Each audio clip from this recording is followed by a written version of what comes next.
আকাশবাণী খবর পড়ছি সুরিতা সাহা। বিশেষ খবর। পশ্চিমবঙ্গে বিধানসভা নির্বাচনের প্রচারাভিযান জমে উঠেছে। প্রধানমন্ত্রী নরেন্দ্র মোদী আজ 3টি জনসভায় অংশ নিয়েছেন। জঙ্গিপুরে তিনি বলেছেন, দেশে অভিন্ন দেওয়ানি বিধি বলবৎ করে ধর্মীয় তোষণ শেষ করা হবে। এদিকে তৃণমূল কংগ্রেস নেত্রী মুখ্যমন্ত্রী মমতা ব্যানার্জি মেদিনীপুরে এক সভায় বলেছেন, অভিন্ন দেওয়ানি বিধি চালু করার নামে ধর্মীয় বিভাজন করতে চাইছে বিজেপি। স্বরাষ্ট্রমন্ত্রী তথা বর্ষিয়ান বিজেপি নেতা অমিত শাহ আজ রাজ্যে 2টি জনসভা করেছেন। 22টি দেশের আন্তর্জাতিক প্রতিনিধিদের একটি দল অসম, কেরালম এবং পুদুচেরি বিধানসভা নির্বাচন প্রক্রিয়ায় ভারতের নির্বাচন কমিশনের উদ্যোগের প্রশংসা করেছে। কেন্দ্রীয় সরকার জানিয়েছে, গত 24 ঘন্টার মধ্যে এলপিজি কেরিয়ার জগ বিক্রম নামে জাহাজটি নিরাপদে হরমুজ প্রণালী অতিক্রম করেছে। দেশে রান্নার গ্যাসের কোনো অভাব নেই। পাকিস্তানের রাজধানী ইসলামাবাদে আজ মার্কিন যুক্তরাষ্ট্র, ইরান ও পাকিস্তানের মধ্যে পশ্চিম এশিয়ায় দীর্ঘস্থায়ী শান্তি প্রতিষ্ঠার লক্ষ্যে আলোচনা শুরু হয়েছে। আসছি বিস্তারিত খবরে। পশ্চিমবঙ্গের বিধানসভা নির্বাচনের প্রচার অভিযান জমে উঠেছে। বিভিন্ন রাজনৈতিক দলের শীর্ষ নেতৃত্ব জেলাগুলিতে জনসভায় অংশ নিচ্ছেন। বিজেপির বর্ষিয়ান নেতা প্রধানমন্ত্রী নরেন্দ্র মোদী আজ রাজ্যে 3টি জনসভায় অংশ নেন। পূর্ব বর্ধমানের কাটোয়া, মুর্শিদাবাদের জঙ্গিপুর এবং দক্ষিণ দিনাজপুরের কুশমান্ডিতে জনসভায় তিনি রাজ্যে তৃণমূল কংগ্রেসের বিরুদ্ধে অপশাসনের অভিযোগ তুলেছেন। পশ্চিমবঙ্গে বিজেপির সরকার ক্ষমতায় এলে দুর্নীতিমুক্ত ও স্বচ্ছ প্রশাসনের ব্যবস্থা করা হবে বলে তিনি জানিয়েছেন। কাটোয়ার জনসভায় শ্রী মোদী বলেন, মতুয়াদের নাগরিকত্ব দেওয়ার ক্ষেত্রে কেন্দ্রীয় সরকার সচেষ্ট, সেই কারণেই সিএএ আনা হয়েছে। রাজ্যে ক্ষমতায় এলে সিএএ এর মাধ্যমে নাগরিকত্ব দেওয়ার কাজ আরো গতি পাবে। यहाँ बीजेपी सरकार बनते ही शरणार्थी परिवारजनों को सीएए के तहत नागरिकता देने का काम और तेज किया जाएगा। बीजेपी सरकार बंगाल को एक और बड़ी चुनौती से मुक्ति दिलाएगी। जो भारत में घुसपैठ करके आया है उसको भारत से खदेड़ा जाएगा।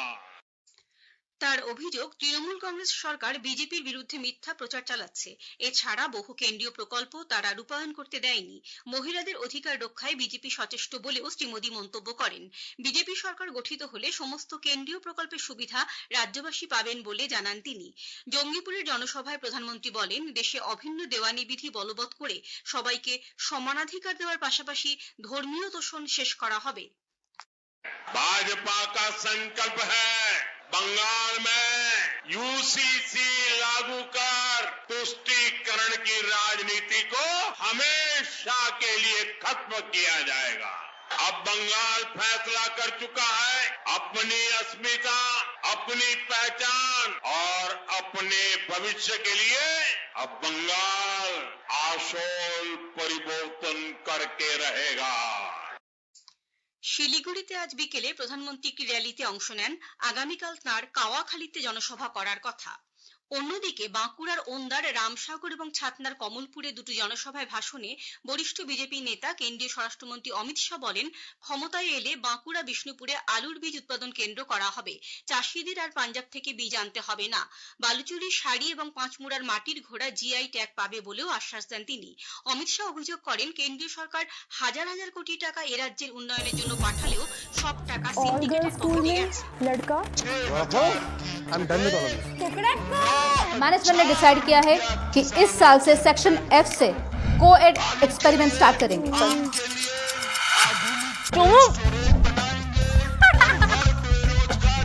राघव, वेट,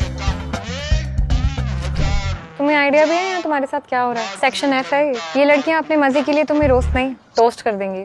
डर वर्ड इनकी डिक्शनरी में ही नहीं है, तुम्हें खुद लड़ना पड़ेगा इनसे।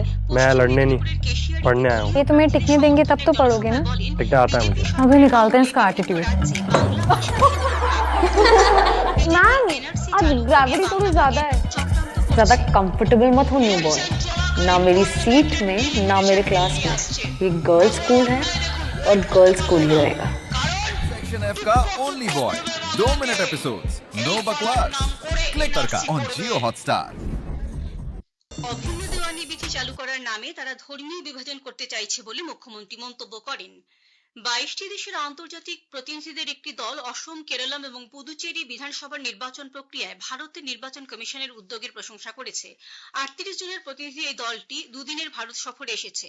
আন্তর্জাতিক নির্বাচন পর্যবেক্ষণ কর্মসূচি 2026-এর আওতায় তারা নির্বাচন প্রক্রিয়া প্রত্যক্ষ করেছেন। কমিশনের পক্ষ থেকে এক বিবৃতিতে জানানো হয়েছে, সংশ্লিষ্ট রাজ্যগুলিতে এত উচ্চ হারে ভোটদাতাদের জমায়েত ও সুষ্ঠুভাবে নির্বাচন পরিচালন প্রক্রিয়া দেখে তারা এর প্রশংসা করেন। নির্বাচন পরিচালন ব্যবস্থায় স্বচ্ছতা সহ অন্যান্য কাজ দেখার সুযোগ করে দেওয়ার জন্য এই প্রতিনিধি দল নির্বাচন কমিশনের প্রতি কৃতজ্ঞতা প্রকাশ করেছে। তামিলনাড়ুতে নির্বাচন কমিশন সে রাজ্যের স্বরাষ্ট্র সচিব ধীরজ কুমারকে সরিয়ে দিয়েছে। তার জায়গায় নতুন স্বরাষ্ট্র সচিব নিযুক্ত হয়েছেন মণিভাসান। এ খবর আপনারা শুনছেন আকাশবাণী থেকে। আমাদের সংবাদ শোনা যাবে ইউটিউব চ্যানেল আকাশবাণী সংবাদ বাংলা, ফেসবুক ও ইনস্টাগ্রাম আকাশবাণী সংবাদ কলকাতা এবং এক্স হ্যান্ডেল AIR নিউজ কলকাতাতে। কেন্দ্রীয় সরকার জানিয়েছে, দেশে গৃহস্থের জন্য LPG সিলিন্ডারের কোনো ঘাটতি নেই। গতকাল 51,05,000 সিলিন্ডার বন্টন করা হয়েছে।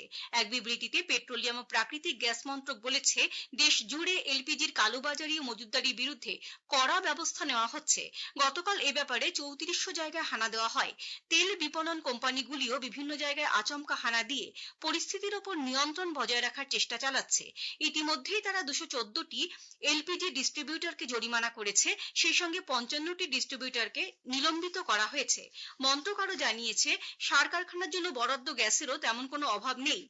এদিকে পশ্চিম এশিয়ায় ভারতীয় তেলবাহী জাহাজগুলি যাতে কোনো রকম প্রতিবন্ধকতার সম্মুখীন না হয় তার জন্য বিশেষ নিরাপত্তা ব্যবস্থা নেওয়া হয়েছে। ভারতীয় নাবিকরা নিরাপদেই আছেন। গত 24 ঘন্টার মধ্যে ভারতীয় পতাকাবাহী LPG কেরিয়ার জগ বিক্রম নিরাপদে হরমুজ প্রণালী অতিক্রম করেছে। ইরানের সংবাদ মাধ্যম জানিয়েছে, ইসলামাবাদে মার্কিন যুক্তরাষ্ট্র ও ইরানের প্রতিনিধিদের মধ্যে দীর্ঘস্থায়ী শান্তি চুক্তির লক্ষ্যে আলোচনা শুরু হয়েছে। ইরানের রাষ্ট্রীয় সংবাদ মাধ্যম ইরনা বলেছে, এই আলোচনায় পাকিস্তানের প্রতিনিধিরাও আছে। ইরানের অপর এক সংবাদ মাধ্যম তসনিম নিউজ এজেন্সি জানিয়েছে, লেবাননে আক্রমণ বন্ধ করার ওপরেও কথাবার্তা হয়েছে।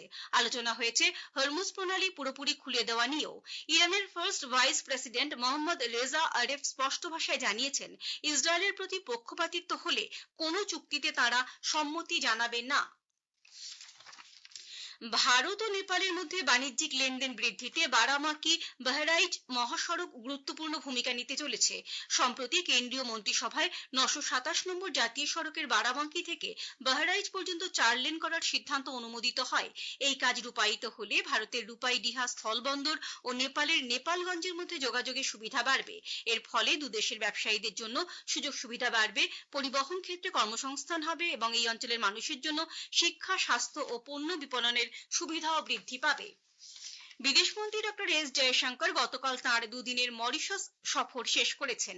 আজ এক সোশ্যাল মিডিয়া পোস্টে বিদেশ মন্ত্রকের মুখপাত্র রণধীর জয়সওয়াল বলেছেন, বিদেশমন্ত্রীর সফরকালে স্বাস্থ্য, পরিবেশ বান্ধব পরিবহন, শিক্ষা, পরিকাঠামো প্রভৃতি ক্ষেত্রে দুদেশের মধ্যে আলোচনায় গুরুত্বপূর্ণ অগ্রগতি হয়েছে।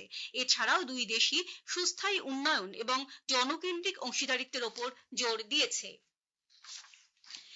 এনফোর্সমেন্ট নির্দেশালয় ইডি আজ দিল্লির আবাসন নির্মাতা সংস্থা আর্থ ইনফ্রাস্ট্রাকচার লিমিটেডের অর্থ পাচার মামলার তদন্তে নগদ প্রায় 6 কোটি 30 লক্ষ টাকা এবং প্রায় 7 কোটি 50 লক্ষ টাকা মূল্যের সামগ্রী বাজেয়াপ্ত করেছে। দিল্লি ও গুরুগ্রামে 10টি জায়গায় তল্লাশি চালিয়ে গতকালই অভিযান চালানো হয় বলে ইডি সূত্রে খবর।